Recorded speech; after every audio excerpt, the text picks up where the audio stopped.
पाकिस्तान तहरीक इंसाफ के रहनुमा सेनेटर फैसल जावेद ने बड़ी पेशन गोई कर दी।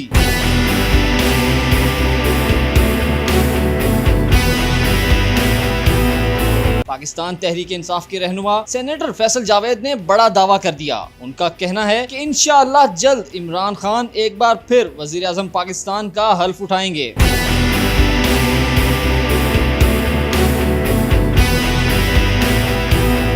समाजी राब्ते की वेबसाइट ट्विटर पर अपने बयान में तहरीक इंसाफ जलसों में अवाम का लहू गरमाने वाले पीटीआई रहनुमा फैसल जावेद का कहना है कि इंशाअल्लाह आने वाला वक्त पाकिस्तान के लिए बेहतरीन होगा। इंशाअल्लाह जल्द इमरान खान एक बार फिर वजीर आज़म पाकिस्तान का हल्फ उठाएंगे।